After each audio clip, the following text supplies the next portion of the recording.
Satyabhama Institute of Science and Technology, Chennai. Satyabhama Institute of Science and Technology, Chennai. AIADMK ஆட்சியை விட திமுக ஆட்சியில்தான் அதிக பேருந்துகள் வாங்கப்பட்டுள்ளதாக போக்குவரத்து துறை அமைச்சர் சிவசங்கர் தெரிவித்துள்ளார். இதுகுறித்தான மேலும் விவரங்களை கொடுப்பதற்காக செய்தியாளர் காண்டிபன் இணைப்பில் இருக்கிறார். பேசலாம். காண்டிபன், விவரங்கள்.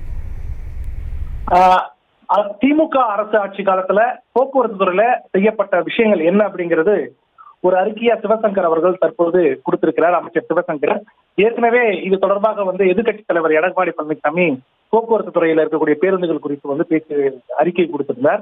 அதை தொடர்ந்து இந்த அறிக்கை வந்திருக்கிறது. அவங்க என்ன சுட்டி காட்டுறாங்கன்னாக்கா 2011 இருந்து 2021 வரை அந்த 10 ஆண்டு காலத்துல அதிமுக அரசு 14,489 புதிய பேருந்துகளை, அதாவது சராசரியாக வருஷத்துக்கு 1,449 பேருந்துகள் என அறிமுகப்படுத்தியது. அதுக்கு முன்ன இருந்த திமுக ஆட்சி காலத்துல 5 ஆண்டு காலத்துல 15,005 பேருந்துகள், அதாவது ஆண்டுக்கு 3,001 பேருந்துகள் அறிமுகப்படுத்தியது அப்படின்னு ஒரு விஷயத்தை சுட்டி காட்டுறாரு. அதுக்கப்புறம் பாத்தீங்கன்னா தற்போது KfW ஜெர்மன் வளர்ச்சி வங்கியின் மூலமாக 2,213 டீசல் மற்றும் 500 மின்சார பேருந்துகள் வாங்குவது சம்பந்தப்பட்ட வழக்குல நீதிமன்றத்துடைய வழிகாட்டுதல அடிப்படையாக எடுக்கப்பட்டு தற்போது அதற்குண்டான பணி நடந்து வருவதா சுட்டிக்காட்டியிருக்கிறாரு. முந்தைய திமுக அரசு போக்குவரத்து கழகங்களை 2011 இருந்து 2021 ஆண்டு வரை 10 ஆண்டு காலத்துல 23,494.74 கோடி என வருடத்திற்கு சராசரியாக 2,349.47 கோடி மட்டுமே வழங்கியது. ஆனால் தற்போது இருக்கக்கூடிய திமுக அரசு 2021 இருந்து 24 ஆண்டு வரைக்கும் 4 ஆண்டு காலத்துல 29,502.70 கோடி என வருடத்திற்கு சராசரியாக 7,375 கோடி நிதி ஒதுக்கீடு செய்யப்பட்டிருப்பதாக சுட்டிக்காட்டிருக்காங்க.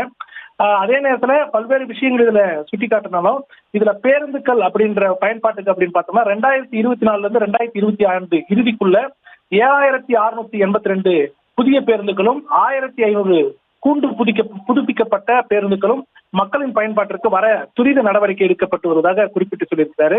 அதே நேரத்துல இந்த பேருந்துகள்ல காலாவதியான பேருந்துகள் 6 ஆண்டுகளுக்கு மேலும் காலாவதியான பேருந்துகள் இயக்கப்பட்டிருப்பத புதிய பேருந்துகள் வருகைக்கு தகுந்த மாதிரி இந்த பழைய பேருந்துகளை நீக்கிவிட்டு அந்த புதிய பேருந்துகளுடைய இயக்கத்தை கொண்டு வரதுக்கு திட்டமிட்டு இருக்காங்க. அதே நேரத்தில் முந்தைய அரசு காலத்துல பேருந்துகள் விபத்தினால வருடத்திற்கு 1,201 பேர் இறந்திருக்காங்க.